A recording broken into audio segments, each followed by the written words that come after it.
Deus tinha uma aliança com Davi. Por conta dessa aliança, o seu reinado vai perpetuar.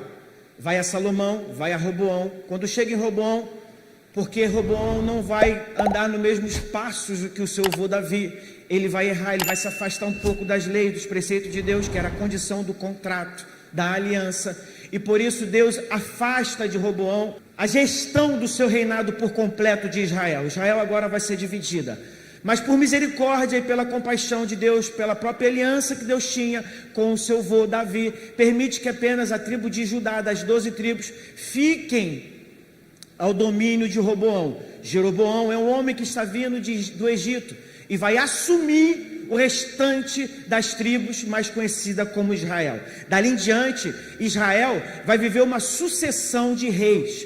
Não uma sucessão de acordo com a visão, com o desejo de Deus, com os preceitos de Deus, mas uma coisa meio conflitada, uma coisa de interesse pessoal. É homem matando homem para poder assumir um reinado por interesse próprio, político, sem o direcionamento de Deus. A cada dia que passa, Israel está se afastando da presença do Senhor, das leis e dos mandamentos. E por conta disso, Deus vai agir. Mas antes de agir, esse reinado, até chegar o rei, um rei que se chama Acabe, é o rei que a Bíblia vai dizer que ele foi um dos piores reis até então.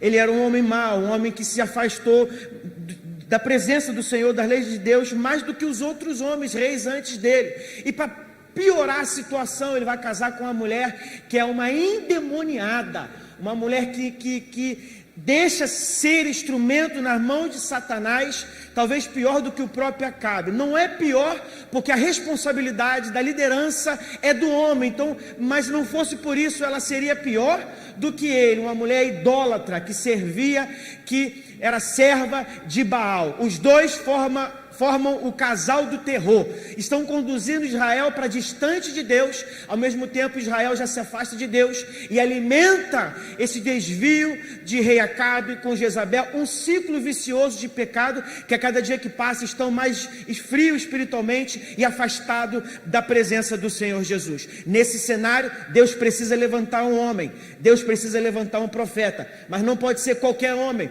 porque o cenário político é agressivo, o pecado dominou. As legiões malignas, tanto dos profetas lá, idólatras, tanto do rei, quanto de Jezabel, eram muito fortes, eram muito grandes. Mas Deus levantou um homem determinado, um homem de fé, um homem que não tem medo do confronto, um homem que é verdadeiramente profeta, porque não fala o que está no seu coração por vontade própria, mas fala aquilo que Deus coloca no seu coração, mesmo que isso custe a sua vida, mesmo que isso custe o seu ministério, o seu tempo de vida. Deus levanta Elias, e Elias agora libera uma palavra: não vai mais chover, e por isso não chove mais. Só que por um segundo, parece que Elias esqueceu que o céu é para todos. Se para de chover para eles, para de chover para ele também, e agora ele está sem sustento. Mas Deus não só honrou a palavra do profeta quando fechou os céus, quando ele declarou a palavra e fechou os céus, mas Deus também está honrando agora a sua própria vida. Baixa só um pouquinho meu retorno. Por que ele está honrando a sua vida? Porque ele vai dar o sustento e a provisão para Elias. Ele fala: Elias, vai para a torrente de Querite, e lá eu vou te dar o sustento. Você vai beber daquela água, da água da torrente, e eu vou levar o corvo para trazer pão e carne manhã e noite. Deus fez de um animal servo do profeta, porque até hoje eu creio que toda a criação está submetida à autoridade do Criador. No sustento da torrente de Querite, ali por um certo momento a água acabou porque não tem chuva. Deus então tem que mudar a geografia do profeta Elias para preservar a sua provisão. Ele fala: vai para Sarepta, e lá eu vou levantar uma viúva que vai te sustentar. Olha que incoerência, Deus levanta uma mulher viúva que não tem para sustentar um homem que também não tem, porque para definitivamente saber que quem tem é Deus que dá a provisão. Quando ele chega em Sarepta, a mulher viúva o recebe e ele a chama. Ele fala o seguinte: me dá algo para comer, porque Deus já tinha colocado no coração dele. Ela fala: eu só tenho um pouquinho de farinha, eu só tenho um pouquinho de azeite. O que eu tenho, eu vou fazer um pão, come eu come o meu filho e morreremos. E o profeta entendeu da parte de Deus que se ela cumprir o desígnio, os princípios, e um desse princípio é o dízimo, e tem a ver com essa passagem, porque ele está dizendo o seguinte: não, você vai me dar, eu vou comer, porque eu sou profeta, porque Deus determinou que fosse assim, nesse cenário, e depois disso, você nunca mais vai deixar de comer. É uma escolha, ou você abre mão e eu como primeiro e você nunca mais deixa de comer, ou você come em segundo e nunca mais falta para você comer. Ela obedece, dá ao profeta o sustento que já era um plano de Deus em Sarepta. Ele come e depois nunca mais essa viúva ficou sem comer o pão, porque Deus não deixou faltar a farinha, Deus não deixou faltar o azeite, Deus definitivamente deixou e definiu a provisão na casa dessa mulher. Em outras palavras, Deus está dizendo: eu não devo nada a ninguém. De Sarepta, o profeta vai ser levado para poder enfrentar e confrontar o rei Acabe. Agora vai ser um dos maiores desafios bíblicos, aonde ele vai intimar todo Israel no Monte Carmelo, 450 profetas de Baal, 400 profetas do poste ídolo que comiam na mesa de Jezabel e o próprio rei. Ele faz um desafio: vamos ter 2 altares, vamos ter 2 novilhos. Um novilho é de vocês no altar, e o outro novilho no outro altar é meu. E quando ele determina assim, ele diz: vocês vão invocar o Deus de vocês, eu vou invocar o meu Deus, e o Deus que descer fogo dos céus definitivamente é o verdadeiro Deus. Aí quando eu li essa passagem, eu lembrei de Moisés, porque na época de Moisés também fez alguns desafios, e o diabo, de uma forma mentirosa, conseguiu suprir algumas demandas, como por exemplo, ele colocou o cajado e se transformou em cobra. Aquilo, na verdade, não que o diabo não tenha poder, o diabo tem poder, ele pode manipular de alguma forma parte da natureza com a permissão de Deus. Mas naquele momento, quando o profeta faz o desafio, eu pensei assim: sim, o diabo ou esses homens feiticeiros poderiam de alguma forma tacar fogo nesse bicho, esconder uma pólvora, fazer algum efeito. Mas aí também, ao mesmo tempo, eu sei que se Deus coloca uma condicional onde um só pode ser Deus, o próprio Deus não vai só derramar fogo sobre o novilho que está com o profeta Elias, mas também vai impedir o agir do diabo para descer fogo sobre o novilho deles. Deus, mais uma vez, está deixando bem claro que só há um Deus sobre Israel, e se ele está em Israel, agora o profeta está esperando, e os 850 profetas estão se cortando, estão gritando, estão clamando, estão chorando, estão rasgando a roupa, mas não tem fogo nem na terra e nem no céu, nada acontece. Ora, cadê Baal? E aí o profeta Elias, que está do outro lado só aguardando, porque já era 8, 9, 10, 11 horas da manhã, meio-dia, e nada acontecia. Aí o próprio profeta vai dizer: ora, cadê o Deus de vocês? Será que ele está com dor de barriga? Será que ele está dormindo? Gritem mais alto, porque talvez vocês vão poder acordá-lo e ele vai poder atender a oração de vocês. Não é porque quem sabe o Deus que serve não tem medo dos deuses desse mundo. Chegou o momento de Elias, ele falou assim: para com a palhaçada agora, que vocês vão ver onde é que tem Deus, quem é Deus e que eu sou servo de Deus. Interessante que quando ele começa a oração, ele não fala: Senhor, derrama fogo. Ele fala: Deus de Abraão, Deus de Isaac e Deus de Israel, honra, Senhor, o teu nome, honra o meu nome aqui na terra. Você não precisa do milagre definitivo quando você honra a Deus. Deus gera o milagre quando você sabe a posição de adoração e de honra que o cristão deve ter. O que Deus faz? Deus derrama fogo, e ali no altar Deus consome o sacrifício, Deus consome o graveto, Deus consome a pedra, Deus consome a terra, Deus consome até a água do córrego.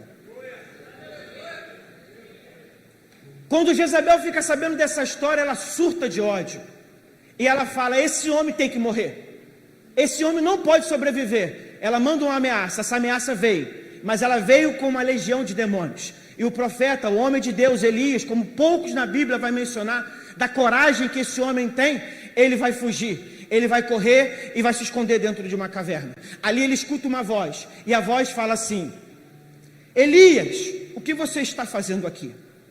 É uma pergunta, e essa pergunta gera 2 respostas para nós. A primeira resposta é: Deus não mandou Elias para aquele lugar. Aonde ele entrou é escuro. Deus não tem um lugar de escuridão para nós. Aonde ele entrou é um lugar frio, e ele não tem um lugar de frieza para nós. Deus está dizendo: eu não mandei você entrar na caverna, eu não disse que esse é o seu lugar. E a outra resposta que eu entendo com isso é que quando Deus fala: o que você está fazendo aqui? Deus está assumindo que Deus está naquele lugar. Porque quando ele fala estou aqui, ele está junto com Elias. Ora, se o profeta está dentro da caverna e Deus está com ele, mas Deus não mandou ele para lá, que incoerência é essa? Incoerência nenhuma. Isso na verdade revela a compreensão de Deus.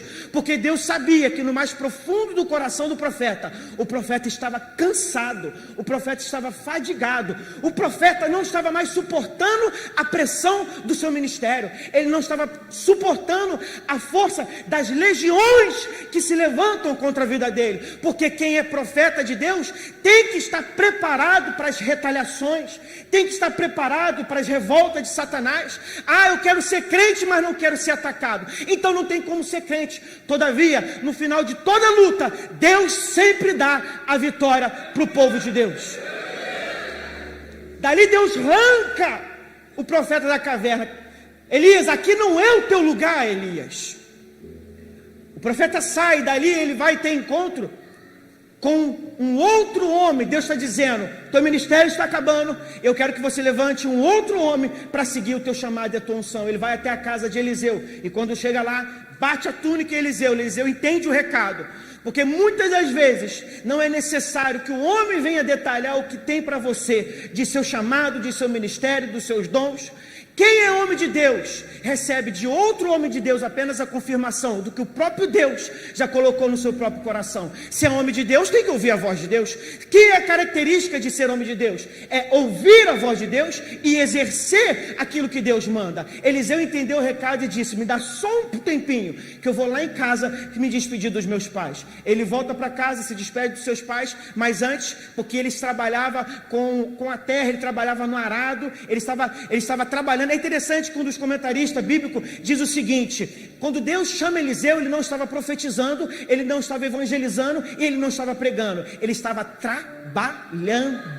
É trabalhando que se inicia o chamado da vida do crente. Ele estava trabalhando. Quando ele de repente recebe o chamado, ele não pensa duas vezes, ele reconhece Elias como seu tutor, como seu líder, como seu profeta, como seu Moisés, coloca fogo na carroça, coloca fogo nos animais, oferece como sacrifício, faz uma festa, segue o Elias e continua a sua trajetória. O que eu entendo com isso? Muito simples. Ele está mandando um recado para a sua própria alma. Ele está dizendo o seguinte: se eu um dia trabalhei com a terra, se eu um dia tive uma rotina, se eu um dia fiz algo que se me sustentou, que foi o meu sustento, que foi o meu meio secular, daqui em diante eu não vou viver mais disso. O recado que ele está dando para a alma dele é o seguinte, é muito simples: ora, ainda que um dia eu tenha a minha fragilidade para desanimar, para desistir, querer voltar atrás, que o meu passado fique apenas na saudade, mas nunca mais nas possibilidades, porque ele entende aquilo que Pedro não entendeu, porque quando Jesus foi morto, Pedro voltou para as redes. Eu creio que se Eliseu estivesse no mar de Tiberíades, ele falaria: Pedro, para que isso, Pedro? Pedro, para que você está usando essa rede? Joga fogo nisso, rapaz, você não foi chamado para isso. Porque Eliseu entendeu que o que estava na sua frente era muito maior do que estava atrás dele. Eliseu entendeu que o seu futuro era muito maior do que o seu passado. Irmãos, em nome de Jesus, estenda a mão para os céus. Eu quero dizer algo: o seu passado é muito menor do que o seu futuro. O que Deus levantou para você, o que Deus ergueu para você, o que Deus sonhou para você, lá na frente, é muito maior, é grandioso, é preenchedor. Deus está dizendo: esquece o passado, deixa para trás o que o próprio Deus virou a página, não olhe mais para trás, se despeça de quem tem que se despedir, abandone quem tem que abandonar, deixa as ferramentas lá que era o teu sustento, porque daqui para frente, talvez Eliseu perguntou para Elias: mas como vai ser o meu sustento? A partir de hoje, Eliseu, teu sustento sou eu, o teu Deus. Talvez Eliseu perguntou: mas Senhor, o que vai ser dos meus dias daqui para frente? Porque a minha rotina de vida eu já tenho. Eu acordo, eu tomo café, eu pego o boi, eu coloco no arado, eu planto, eu rego, eu faço, eu tomo café no final do dia. E daqui para frente? Ele está dizendo: daqui para frente não é mais você que determina a tua agenda. Daqui para frente quem determina os seus dias é o Senhor dos exércitos. Deixa o passado para trás e vamos prosseguir para o alvo, para a soberana vocação de Cristo Jesus. Quem bota a mão no arado, irmãos, Não olha para trás. Eles continuam então, e em um certo momento você conhece a história. Elias está sendo levado aos céus. E no momento que ele está sendo levado aos céus, a sua túnica desce, a unção vem junto, e a porção dobrada é revestida em Eliseu. Eliseu agora assume o ministério de Elias. No ministério de Elias tinha uma escola, chamada Escola dos Profetas. O que é a escola do profeta? Uma escola de homens que tinham o mesmo perfil que o profeta Eliseu tinha e que o profeta Elias tinha. Qual o perfil? O perfil de deixar para trás aquilo que não te serve mais. O perfil de olhar para frente, sabendo que lá na frente, por mais que pareça mais complexo, mais pesado, mais difícil, porque é difícil, o ministério não é para qualquer um, é só para aqueles que amam a obra verdadeiramente, que suportam as tempestades, que suportam o naufrágio, que suportam a picada da cobra, que suportam as traições, que suportam as fofocas. A escola de profeta é feita de homens que ignoraram o seu passado. Não da ingratidão, mas de saber que ele não pertence mais ao seu passado. Ele olha para frente. E o teu sustento agora é Deus. O profeta Eliseu entendeu isso, e os homens que estão com ele também entendem isso. Eu vou te mostrar agora na Bíblia. Porque nesse momento, um desses profetas dessa escola morre. E quando morre, ele deixa uma esposa, viúva, 2 filhos pequenos e uma dívida.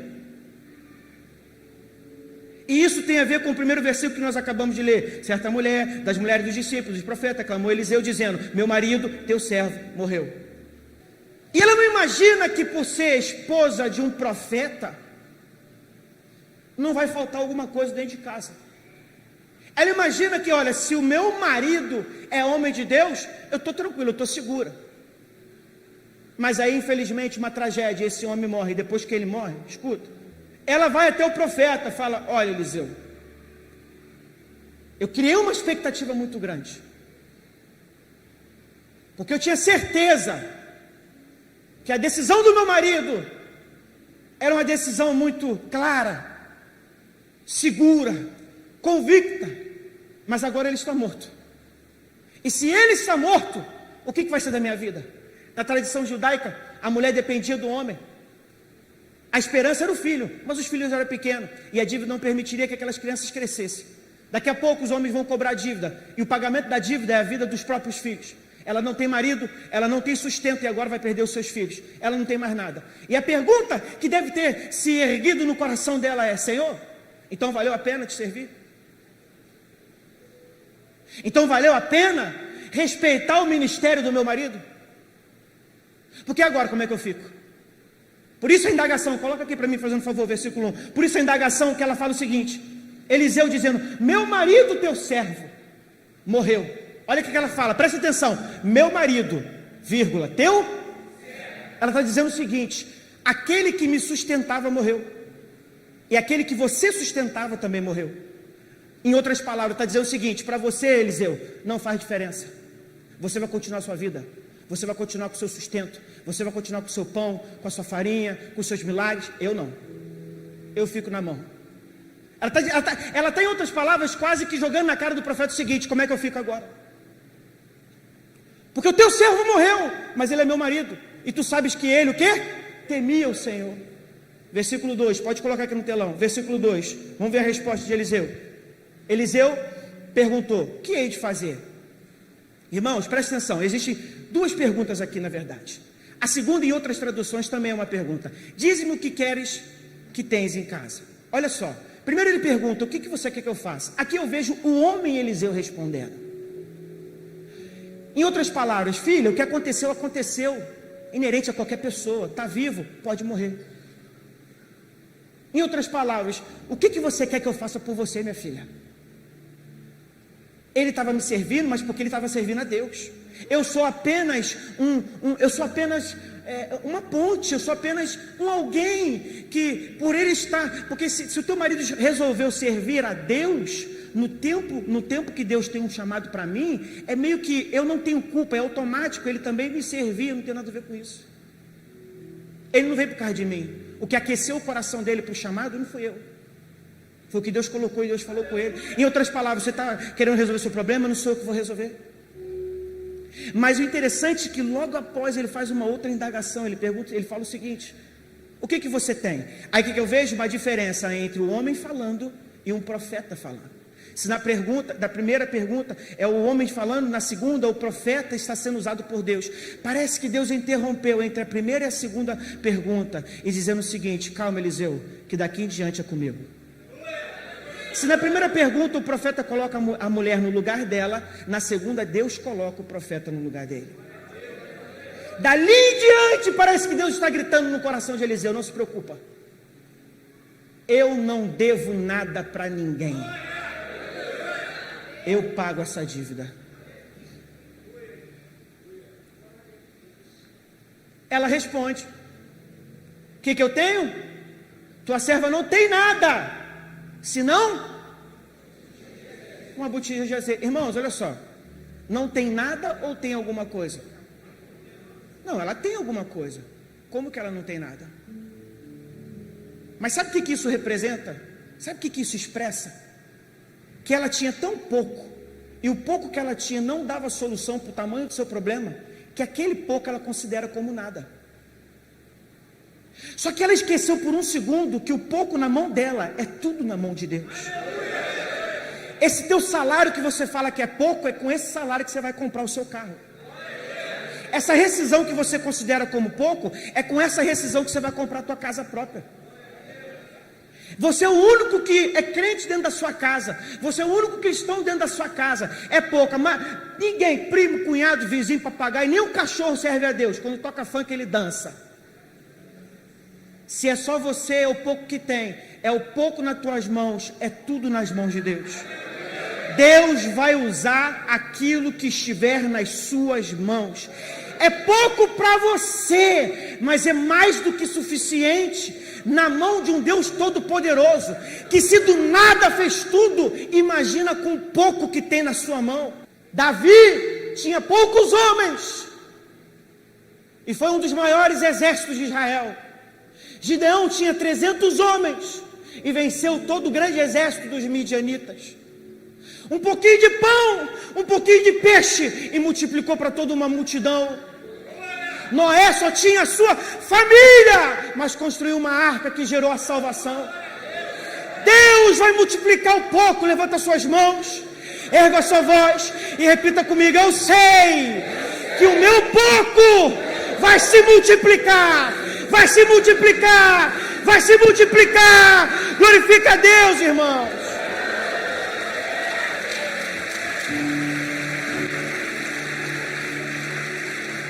Versículo 3, vamos que eu quero orar ainda. Quem está entendendo diz amém. Vai, pede emprestadas vasilhas para os teus vizinhos. Irmãos, se você não enxergar o que eu vou te falar agora, esquece. O profeta está dizendo: vai pegar vasilha com os teus vizinhos. A primeira coisa que veio no meu coração quando eu li essa passagem foi: e se ela não tivesse vizinho? Mas ela tinha. Então a segunda: e se ela não se desse bem com os seus vizinhos? Se a sua bênção agora está ligada à bênção das pessoas que estão à sua volta, ela só tem o que tem se alguém também estiver. Se o vizinho não tem botija, vasilha, ela não vai ter azeite. Então, em nome de Jesus, quando você sair daqui dessa celebração, volta para a tua rua beijando o povo, volta para a tua rua abraçando o povo, volta para a tua rua perdoando o povo. Ah, pastor, mas ela está dando em cima do meu marido. Irmão, quem vai repreender esse demônio é Deus, não é você não. Você vai voltar para a sua casa, você vai pagar a sua dívida, porque você está devendo a pessoa da terceira casa, mas está comprando vestido novo toda semana, e você representa o evangelho, e você representa o cristianismo, e a pessoa não vai para a tua igreja porque tem raiva de você, transferiu a dor que tem a ti para Deus. Você é culpado disso. Resolva a sua vida, faça as pazes, evite a inimizade, vai tomar café com os teus vizinhos, porque a bênção do próximo vai limitar a tua bênção, irmãos. É torcer para a pessoa que está do seu lado se dar bem, é torcer para o irmão que está do seu lado prosperar. Você já imaginou, você já parou para pensar que Deus libera uma palavra e diz: se a pessoa que está do seu lado for abençoada, você será abençoado.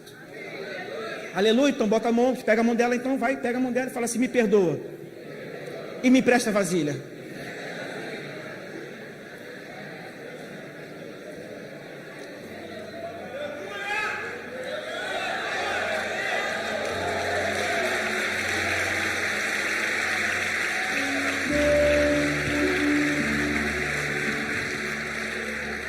Teu milagre está atrelado ao grau de relacionamento que você tem com as pessoas. Ela bateu na casa da Maria. Oi Maria, tudo bem? Boa tarde. Queria te pedir um favor. Você tem como me emprestar algumas vasilhas? Maria. Tu lembra da última vez que eu te emprestei aquele negócio que você pediu? Tu lembra daquele sapato novinho que eu te emprestei? Você falou que era festa de casamento especial, importante. Deus está falando aí, não está falando? Eu sei que está, irmão, já vivi muito isso já. Tu me devolveu todo arranhado. Eu nunca tinha usado, eu te dei na etiqueta. Eu vou até te emprestar, mas vai ser uma só, não vou emprestar duas não, entendeu? Limitou a bênção na metade. Porque não teve grau de relacionamento com as pessoas. Agora, tu imagina se essa viúva é aquela pessoa que ajuda todo mundo no bairro, que dá a mão para todo mundo, que abraça todo mundo, que perdoa todo mundo, que faz as pazes com todo mundo. Não tem limite de bênção para essa mulher. Versículo 4, vamos embora que está terminando. Versículo 4. Olha o que o profeta falou. Então entra, fecha a porta sobre ti e teus filhos, deita o azeite em todas aquelas vasilhas, põe a parte que estiver cheia. Irmão, escuta. Quando o profeta Elias fez o que tinha que fazer, ele falou, chama todo Israel, chama todos os profetas, chama Acabe, chama todo mundo. Eu não entendi. Deus agiu de uma forma com Elias e agora está agindo de outra forma com essa viúva. Mas é porque é diferente. O que Deus está fazendo aqui com essa viúva é o seguinte: pega os teus filhos, pega as vasilhas que você conseguir, entra em casa, fecha a porta. O que Deus está dizendo, em outras palavras, separa. Porque só vai ver o milagre quem chorou contigo. Depois você pode até... irmãos, talvez essa pessoa está do seu lado. Essa pessoa que chorou com você nos piores momentos. E hoje está dizendo, valoriza.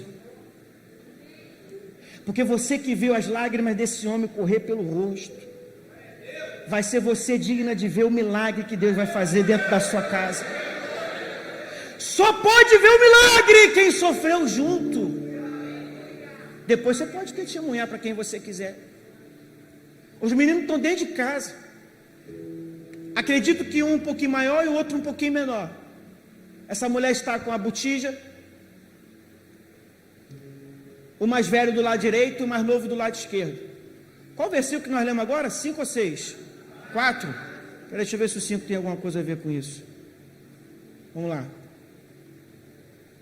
Tá ligado aí, irmãos? Botou o mais velho aqui, o mais novo aqui, estratégico. O mais novo traz a vasilha, tá leve. Ela enche, tá cheia, tá pesada. O mais velho pega e tira. E assim foi. Deus montou a primeira fábrica de azeite do Antigo Testamento. Enquanto tem vasilha, tem. Enquanto tem vasilha, enquanto tem vasilha, enquanto tiver vasilha, não vai deixar de ter azeite. Não é o azeite que limita a vasilha, é a vasilha que limita o azeite. Você é uma vasilha. Porque a Bíblia fala que nós somos vaso, barros na mão do oleiro. E se tiver vazia e disponível, enquanto tiver gente aqui dentro, Deus vai estar enchendo. Chega um momento que o azeite para. Mas por que o azeite parou? Porque acabou as vasilhas. Esse é o tamanho do milagre que Deus quer fazer na tua vida. De você se arrepender de não ter corrido atrás de mais vasilhas. Ela vai pagar sua dívida aqui. Ela vai acertar as contas, depois ela vai correr e vai procurar o profeta novamente. Aqui eu acho legal, aqui eu me admiro. Porque tem muito crente que só procura a liderança, só procura os profetas, quando está precisando.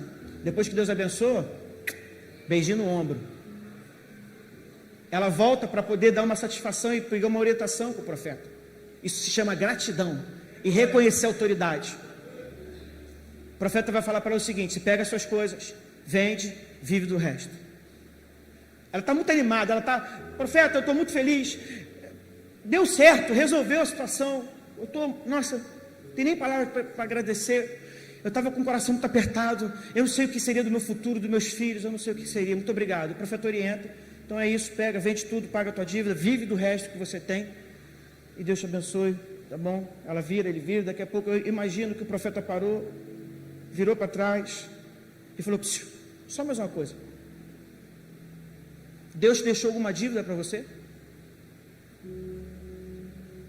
Deus deixou alguma coisa em aberto na tua história? Deus está te devendo alguma coisa? Eu volto atrás, eu gosto de imaginar as escrituras, eu gosto de imaginar às vezes o contexto bíblico, para entender o que Deus está fazendo, para dar mais entendimento. E eu comecei a imaginar aqui o homem de Deus, esse marido, esse profeta da escola, quando morreu, ele deitado, talvez, eu estou conjecturando, eu estou aqui imaginando, talvez ele nos seus últimos segundos de vida, nos seus últimos minutos de vida, ele deve estar fazendo uma oração assim, ele sabe que vai morrer: Senhor, eu estou indo, eu estou sentindo que o meu tempo está acabando, mas eu tenho 2 filhos, eu tenho uma esposa, eu te servi a vida toda, Pai, eu fui teu servo a vida toda, aí agora, é isso que eu recebo em troca. Mas ao mesmo tempo parece que eu vejo, porque eu estou imaginando o céu se abrindo, a glória do Senhor descendo, e uma voz dizendo: meu filho, fica tranquilo, porque eu não devo nada para ninguém, da tua casa cuido eu, da tua família cuido eu, do futuro dos teus filhos cuido eu, do futuro da tua casa cuido eu, não se preocupe. Coloca a sua mão no coração. Deus está nessa manhã te dando uma garantia. A tua garantia não é a empresa que você trabalha, a tua garantia não é a empresa que você é dono, a tua garantia não é o político que você se garante. A tua garantia, irmãos, não são as coisas desse mundo, a tua garantia é Deus. O Senhor é a tua garantia. É Ele que abre porta que o homem não pode abrir, é Ele que fecha porta que o homem não pode também abrir, é Ele que abre um caminho onde não existe, é Ele que faz o homem andar por sobre as águas, é Ele que alimenta o povo, é Ele que usa da própria criação para sustentar o profeta, é Ele que sabe e conhece a tua dificuldade. Deus sabe quantos alimentos tem na tua despensa, Deus sabe quanto você tem na sua conta agora, ou se você não tem nada, Deus sabe as tuas dívidas, Deus sabe tudo. E talvez você faz uma oração de descontentamento, você não quer se revoltar contra Deus, mas você está numa dúvida na sua alma, dizendo: Senhor, a minha vida é para Ti, os meus dias são para Te servir, eu não posso ter em troca a perda do sustento da minha casa, eu não tenho plano de saúde, os meus filhos não têm plano de saúde, eu não sei o que vai ser, eu só quero Te servir, porque eu Te amo, porque eu Te adoro. O que eu tenho hoje pode ser que eu não tenha amanhã, e Deus está dizendo: eu sou o teu sustento, eu sou a tua provisão, eu sou Jeová Jireh. Deus não deve nada para ninguém.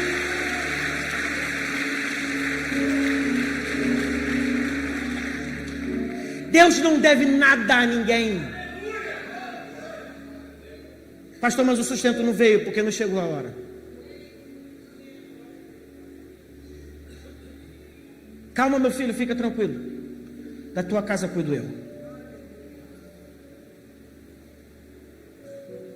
Quando eu terminei de ler esse texto bíblico, o Espírito Santo me levou a um outro texto. Os músicos podem voltar. O Espírito Santo me levou a um outro texto. Eu tentei querer entender o porquê. Atos capítulo 2,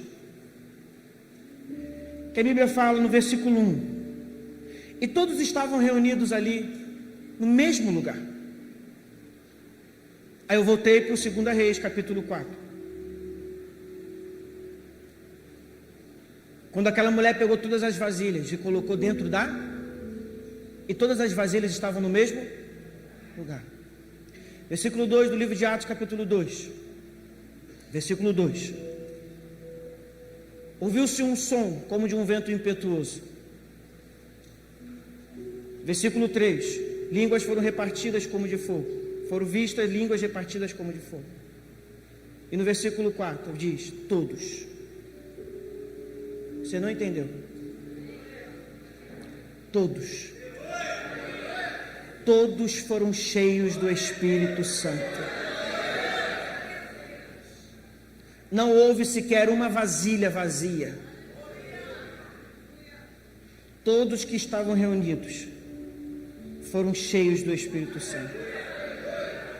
Deus nessa manhã quer encher algumas vasilhas vazias, que perderam a esperança, perderam a motivação, perderam a fé, estão calculando tudo que foi feito no passado, mas porque ainda não aprenderam a viver pela fé, porque quem vive pela fé não coloca números na obra de Deus, quem vive pela fé não quantifica, quem vive pela fé não faz as análises daquilo que foi feito para criar uma dívida com Deus, não se coloca numa balança o que foi feito.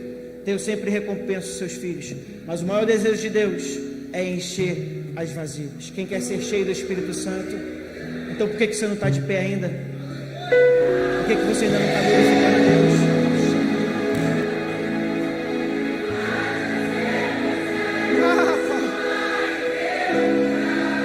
Continuaremos confiando em Ti, Pai. Aonde está o Senhor? Rabachecanda, rabassuriecanda,